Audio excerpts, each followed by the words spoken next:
Good morning बच्चों। आज हमारा ये लास्ट टॉपिक है इस चैप्टर का। बहुत ही इम्पोर्टेंट चैप्टर था, ये खत्म हुआ। इसके बाद भी जो चैप्टर आ रहे हैं बहुत ही इम्पोर्टेंट हैं। पहले तो मैं एक चीज़ आपको बता दूं, आप जो बायो वाले हो मैं बता दे रहा हूँ आपको, केमिस्ट्री वाले जो भी आपके साथी हैं उनको भी आप ये चीज़ बता दीजिएगा कि मान लीजिए अगर आपको 15 तारीख से स्कूल खुल गया, 15 तारीख से स्कूल खुल गया तो आपके पास समय कितना रहेगा बेटा? यानी आपके पास नवंबर पूरा है और दिसंबर और जनवरी। बेटा अगर 15 तारीख से खुदा न खास्ता स्कूल खुल गया तो हमारे पास जो है 3.5 महीने, कितने बेटा? 3.5 महीने हमारे पास जो है टाइम रहेंगे। अच्छा, एक चीज आप याद रखिएगा कि जो एग्जाम होने वाले हैं आपके, बहुत सारे लोगों का ये मानना है कि एग्जाम जो है मार्च में होगा, अप्रैल में होगा। नहीं, एग्जाम आपका वही समय होगा, फरवरी के लास्ट वीक में शुरू हो जाएगा। और आप जानते हो कि जनवरी के लास्ट में ही आप भाग जाते हो, तो मैं मान के चल रहा हूं आपके पास 3.5 महीने।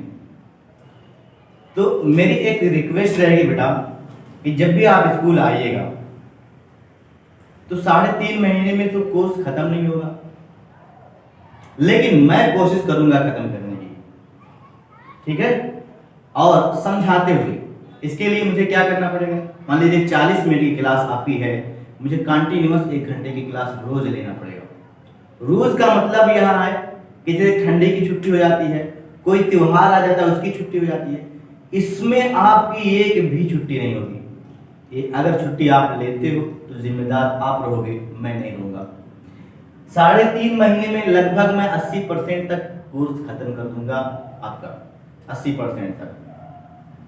लेकिन एक दिन आपकी छुट्टी, एक भी दिन आपकी छुट्टी नहीं होनी चाहिए। आए समझ बेटा? एक भी दिन जो अगर छुट्टी कर दोगे फिर दिक्कत आ जाएगी। तो आप इसके लिए एक काम करना बेटा, यानी जैसे जब सर्दी आ जाएगी तो हफ्ते हफ्ते भर की छुट्टी हो जाती है, बहुत ज़्यादा कोहरा होता है, ठंडी होती है, तो इसमें हमें छुट्टी नहीं करना है। हम बड़ी क्लास के लोग हैं, हम छुट्टी नहीं करेंगे अगर स्कूल खुल गया तो। आप एक चीज़ के लिए तैयार हैं बेटा कि आपको 2 चैप्टर पढ़ने हैं बायो के 11th के 2 चैप्टर, 11th के आप 12 में होना बेटा, लेकिन आपको 11th के 2 चैप्टर वो आप बखूबी अच्छे से रिवाइज करिएगा। एक चैप्टर है बेटा सेल और दूसरा चैप्टर है बेटा सेल साइकिल।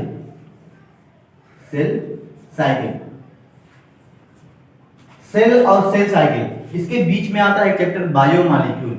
अगर आपको समय मिल गया तो बायोमॉलिक्यूल भी आप रटिएगा, बहुत इंपॉर्टेंट, क्योंकि आप जब जेनेटिक्स पढ़ेंगे मॉलिक्यूलर बेसिस तो उसमें बायोमॉलिक्यूल का बहुत यूज होगा। और बायोमॉलिक्यूल केमिस्ट्री में आपका एक बेटा बहुत बड़ा चैप्टर है बायोमॉलिक्यूल केमिस्ट्री में। तो इसको अगर आप रिवाइज कर लोगे, पढ़ा हुआ बेटा अगर आप रिवाइज कर लोगे, नोट से देख लोगे, किताब से देख लोगे तो बहुत अच्छा होगा आपके लिए। क्योंकि मैं सारी जो है चीजें बहुत फास्ट करने वाला हूँ, थोड़ा तेज जल्दी पढ़ाऊंगा, सारे काम को समझाते हुए पढ़ाऊंगा, लेकिन जल्दी ये काम होगा। तो एक पहला chapter cell, biomolecule, cell cycle आपकी कंप्लीट होना चाहिए। पहले ये 2 चैप्टर आप कंप्लीट होना चाहिए, फिर जब समय बच जाए 15 तारीख से पहले ये काम करना है बेटा बायोमॉलिक्यूल एकदम अच्छे से तैयार करना है। अब इसके लिए आपको एक चैप्टर 3-3 4 बार पढ़ना पड़े, कोई दिक्कत नहीं, आप पढ़िए, लेकिन ये स्कूल आने से पहले ये आपका एकदम फुल्ली तैयार होना चाहिए, तभी तो आपको 12 में समझ में आएगा। मैं मानता हूँ कि जितने दिन 6-7 महीने दिन तक जो छुट्टी थी आप बिल्कुल भूल चुके हो। अगर तुरंत स्कूल खुल गया होता तो ये सब पढ़ने की रिवाइज करने की जरूरत नहीं होती, क्योंकि आप ये सब तब भूलते नहीं। अब मैं मानता हूँ कि भूल चुके हो, मेरी बात मानिएगा बेटा, इसको रिवाइज कर लीजिएगा।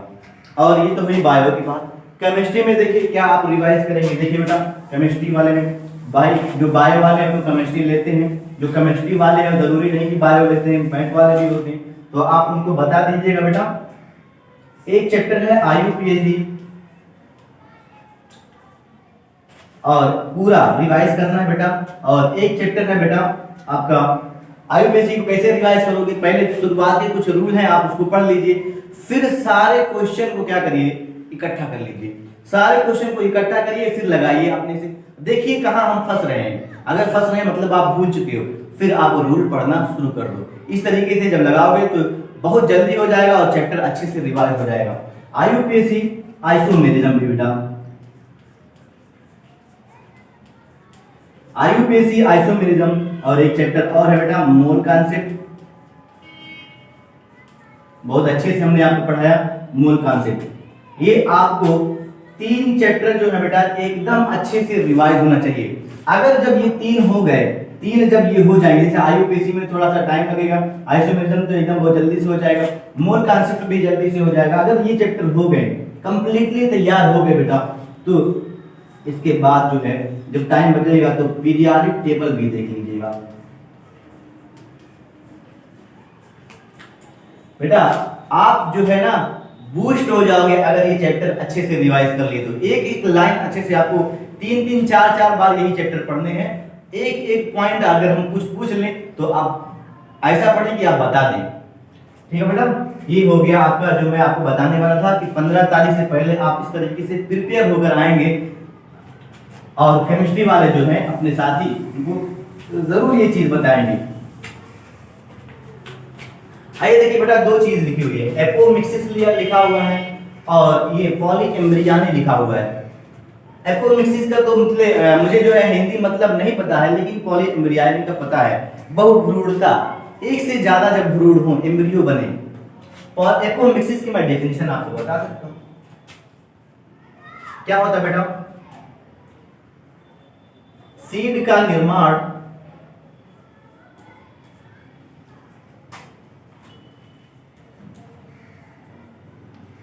जब बिना फर्टिलाइजेशन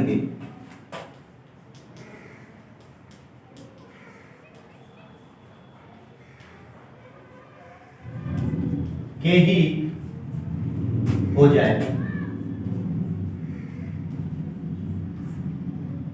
तो ऐसी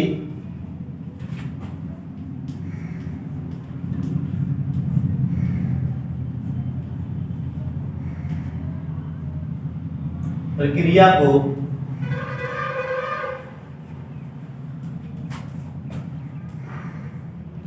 एपोमिक्सिस कहते हैं बेटा।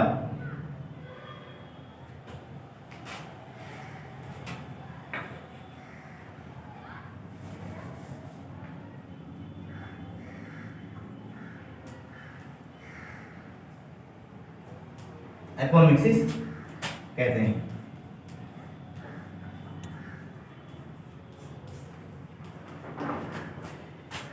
ये हो गई एकदम सिंपल सी इसकी डेफिनेशन।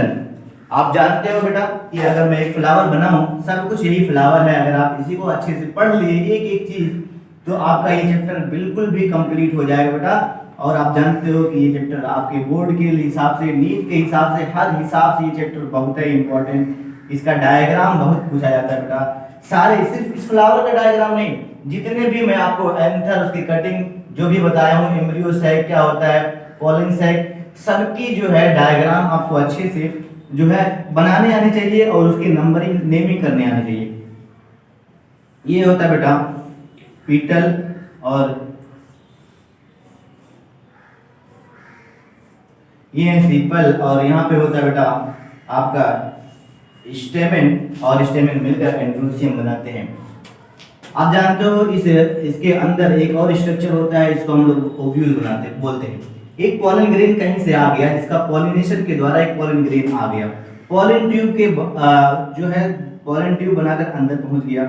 यहाँ पर एग बना हुआ था, ओव्यूल के अंदर एग बना हुआ था, 2 मेल गैमीट आए, इसे फर्टिलाइज कर गए। जब फर्टिलाइजेशन हुआ तो ओव्यूल बदल गया किसमें बेटा, सीड में, और ये ओवरी बदल गई किसमें बेटा, फ्रूट में। ये हमने कल ही आपको बताया है, बहुत बार ही बताया। तो हम आपको एक चीज बताना चाहते हैं कि जब फर्टिलाइजेशन होता है तो फर्टिलाइजेशन के बाद 2 प्रोडक्ट आपको मिलते हैं। प्रोडक्ट क्या मिलता है बेटा, ओव्यूल से सीड मिलता है और इस ओवरी से क्या मिलता है बेटा, फ्रूट मिलता है। लेकिन फर्टिलाइजेशन के बाद ही ऐसा होगा, लेकिन अगर फर्टिलाइजेशन ना हो और सीड बन जाए, सीड का निर्माण हो जाए, तो ऐसे सीड को हम लोग क्या बोलते हैं बेटा? एपोमिक्टिक सीड, और इस घटना को एपोमिक्सिस कहते हैं। ये देखिए बेटा क्या होता है, मैं यहां से ये निकालता हूं आपका जो एम्ब्रियो सैक है, ये देखिए embryo sac, 3 celled stage, 8 nucleus होते हैं बेटा, एंटीपोडल सेल 3 होती हैं, सेंट्रल न्यूक्लियाई ये देखिए बेटा एग सेल, और यहाँ पर दो है synergid cell, synergid cell, egg cell. ये है एम्ब्रियो सैक, ये होता है एग। अब देखिए यहां पर क्या होता है कि एग जो है वो क्या करता है कि एग अकेले खुद जाकर क्या बना लेता है? डिप्लॉयड एग बनता है। यहाँ पर पहली बात तो ये एग जो है वो इसमें मियोसिस के द्वारा बनता है और डिप्लॉयड एग तैयार होता है। ये एग जो है नया सीड बना देता है, ये बिना फर्टिलाइजेशन के ही। यहाँ पे आप जानते हो कि न्यूसेलर की एक सेल मेगास्पोर सेल यहाँ पर डिफरेंशिएट होती है, और डिफरेंशिएट होने के बाद उसमें मियोसिस होती है। तो यहाँ पर मियोसिस नहीं होती, वही डिफरेंशिएट होके एग बना देता है, और वही एग आगे चलकर, ये एग कहाँ पर है बेटा? ओव्यूल के अंदर। यही एग आगे चलकर क्या बना देता है? सीड बना देता है बगैर फर्टिलाइजेशन के। आया समझ बेटा? तो इस घटना को क्या बोलते हैं बेटा? Apomictic seed. अच्छा, यहाँ पर एक चीज आप देखिए कि यहाँ पर ना तो मियोसिस हो रही है और ना ही फर्टिलाइजेशन हो रहा है, ठीक है? तो और ना ही दो पेरेंट इन्वॉल्व हो रहे हैं, अकेले एक जो है वो सीड बना दे रहा है। तो ऐसी घटना को, ऐसे जनन को बेटा क्या बोलते हैं? एसेक्सुअल रिप्रोडक्शन, जिसमें सिर्फ और सिर्फ एक ही पेरेंट इन्वॉल्व हो, चाहे मेल चाहे फीमेल, तो वो एसेक्सुअल रिप्रोडक्शन होगा। यहाँ पर सिर्फ फीमेल पार्ट इन्वॉल्व हुआ है सीड को बनाने में। याद रखिए कि सीड फर्टिलाइजेशन का प्रोडक्ट होता है, फर्टिलाइजेशन के बाद ही, यानी मेल और फीमेल गैमेट जब आपस में मिलेंगे तभी सीड का निर्माण होगा, अन्यथा नहीं होगा। अगर वैसे हो गए, जैसे यहाँ पर देखिए कि एग अकेले सीड का निर्माण कर देता है, डिप्लॉयड एग बनता है और ये एग अकेले क्या कर देता है बेटा? सीड का निर्माण कर देता है। और ऐसे सीड बेटा एक पेरेंट से, मेल से जनरेट होता है, फीमेल से जनरेट होता है, और ऐसे सीड को बोलते हैं बेटा एपोमिक्टिक सीड। और इस घटना को, इस फिनोमेना को क्या बोलते हैं बेटा? एपोमिक्सिस। आया समझ में? तो ये हो गया, आपके एनसीईआरटी में ऐसे दिया था। याद रखिए कि एपोमिक्टिक जो है, एपोमिक्सिस जो है, ये एसेक्सुअल रिप्रोडक्शन का एग्जांपल है, अलैंगिक जनन का एग्जांपल है। आइए देखते हैं पॉली एम्ब्रियानी क्या होती है। वही चीज मैं यहाँ पर आपको बताना चाहूंगा। यहाँ पे मैं कुछ लिखूंगा नहीं, आप पढ़ लीजिएगा क्या लिखा आपकी किताब में। डायग्राम से मैं इसको समझाना चाहूंगा।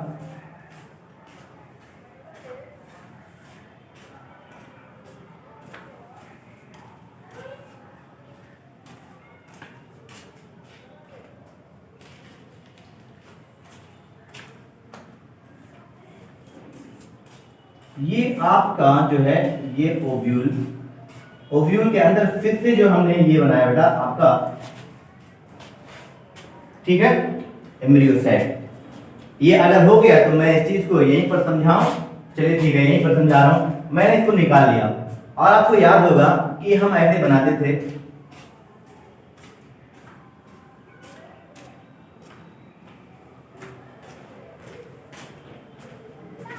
इसके ऊपर सेल होती हैं जिसको हम न्यूसेलर की सेल बोलते हैं बेटा।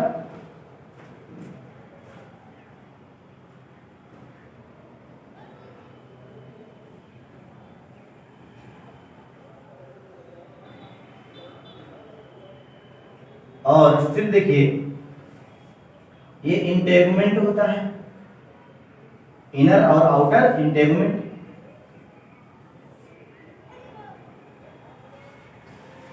ये आपका ओव्यूल बनके तैयार हो गया।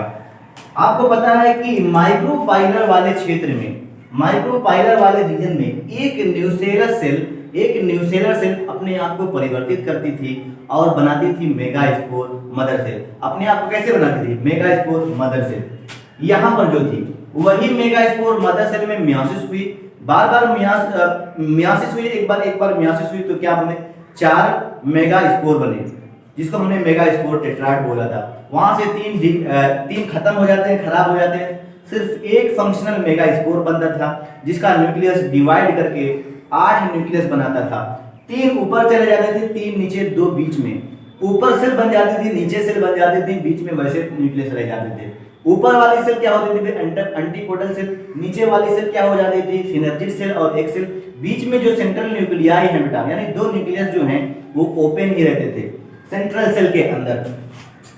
अब यहाँ पर देखिए जो एग है, आफ्टर फर्टिलाइजेशन ये एग बन जाता है किसमें बेटा? एम्ब्रियो में। और यहाँ पर जो सेंट्रल न्यूक्लियाई दूसरे मेल गैमीट से मिलकर क्या बना देता है? एंडोस्पर्म बना देता है। ठीक है बेटा, ये क्या बना देगा? एक मेल गैमीट आएगा, इससे मिलेगा, ये जाइगोट बनेगा, जाइगोट से एम्ब्रियो बनेगा। यानी ये ओव्यूल पूरा एक सीड बनेगा। ध्यान रखिए कि ओव्यूल पूरा एक सीड बनेगा और उस सीड के अंदर देखिए बेटा क्या होगा? एक जाइगोट के द्वारा बना हुआ एक एम्ब्रियो। अब देखिए क्या होता है कि ये जो है जाइगोट कैसे बना? एग से बना। और वो एग कैसे बना? Megaspore mother cell. Megaspore mother cell कैसे बनी? एक न्यूसेलर सेल के डिफरेंशिएशन से। यहाँ की जो पड़ोस वाली न्यूसेलर सेल है, यहाँ को अच्छा नहीं लगता, कहती है कि भाई हम भी तो न्यूसेलर सेल हैं, सिर्फ एक सेल कैसे जो है एग बन गई और वही कैसे जो है एम्ब्रियो बना रही है, हम भी बनाएंगे, हम ऐसा नहीं होने देंगे भाई, हम कैसे पड़ोस में हम भी हैं, जैसे तुम वैसे हम, कैसे तुम्हारा प्रमोशन हुआ। इन्हें अच्छा नहीं लगता। यानी जो बाकी बची जो न्यूसेलर सेल है बेटा, वो अपने आप को अच्छा महसूस नहीं करती। ये बेटा समझाने का तरीका है। पता नहीं क्या रीजन होता है कि ये देखिए डिवाइड करके अंदर घुस जाती हैं। ये देखिए एम्ब्रियो सैक के अंदर घुस जाती हैं, डिवाइड कर जाती हैं और ये भी एम्ब्रियो का काम करने लगती हैं। यानी एक ही सीड के अंदर बहुत सारे एम्ब्रियो बन जाते हैं। जो इस सीड को आप अगर आप जमीन में डालोगे तो एक ही सीड से 3, 4, 5 पौधे निकलेंगे, क्योंकि एक सीड में कई एम्ब्रियो। फिर से समझाएं बेटा, फिर से समझो। ये पूरा ओव्यूल हम निकाल लेते हैं। ओव्यूल को ये देखिए, ओव्यूल हमने निकाल लिया। ओव्यूल की चारों तरफ न्यूसेलर की सेल होती है बेटा, सॉरी ये एम्ब्रियो सैक के चारों तरफ क्या होती है? न्यूसेलर की सेल होती है। यहां पर अभी बता रहे हैं ये न्यूसेलस को चारों तरफ से ढके रहता है कौन? Integument. Very good.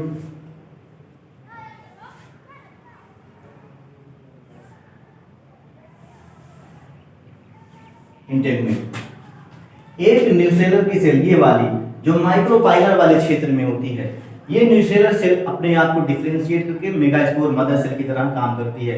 Megaspore mother cell बन जाती है। यानी मदर सेल जो कुछ बनाने वाली, गैमीट बनाने वाली, फीमेल गैमीट, ठीक है बेटा, तो ये अपने आप को एक सिर्फ, देखिए सब न्यूसेलर सेल है लेकिन एक जो माइक्रोपाइलर वाले क्षेत्र में होगी, एक सेल, बहुत सारी न्यूसेलर सेल है, अपने आप को डिफरेंशिएट करके मेगास्पोर मदर सेल बनाती है। इसमें होती है मियोसिस और 4 मेगास्पोर टेट्राड बनते हैं। उसमें से 3 खराब हो जाती है, एक बचता है फंक्शनल मेगास्पोर। वो में बार-बार क्या हो रही थी? माइटोसिस। 4 न्यूक्लियस बने थे, 3 ऊपर चले जाते हैं। 3 ऊपर चले जाते हैं, देखिए एंटीपोडल सेल, और यहाँ पे देखिए सिनर्जिड सेल, और बीच में एक फिर से सिनर्जिड सेल, और इसमें एक सेंट्रल न्यूक्लियाई। अब क्या हुआ बेटा? यहाँ पे देखिए पॉलिनेशन के बाद 2 मेल गैमीट आए, एक से मिल गया और एक बीच में चला गया, ये बन गया एंडोस्पर्म, ये बन गया जाइगोट, और जाइगोट फिर क्या बनेगा? एम्ब्रियो। जब एम्ब्रियो बनता है तो ये एंटीपोडल सेल खत्म हो जाती हैं, सिनर्जिड सेल भी खत्म हो जाती हैं, यानी सीड के अंदर 2 ही चीज बनती है, बचती है, एंडोस्पर्म और एम्ब्रियो। एक एम्ब्रियो है कि नहीं भाई? एक एम्ब्रियो, लेकिन वो एक एम्ब्रियो किससे बनी? एक न्यूसेलर सेल से। तो इस पड़ोस की जो न्यूसेलर सेल है, जो मेगास्पोर मदर सेल नहीं बनी है, वो भी मेगास्पोर मदर सेल बन के और डायरेक्ट अपने आप को क्या करती हैं? डिवाइड करती हैं और इस एम्ब्रियो सैक के अंदर घुस जाती हैं और काम करने लगती हैं। कैसे बेटा? एम्ब्रियो की तरह। यानी एक ही एम्ब्रियो सैक के अंदर कई एम्ब्रियो, या कहें ये जो पूरा एक सीड बनेगा, इस सीड के अंदर एक से ज्यादा एम्ब्रियो, इस कंडीशन को बोलते हैं बेटा पॉली एम्ब्रियानी।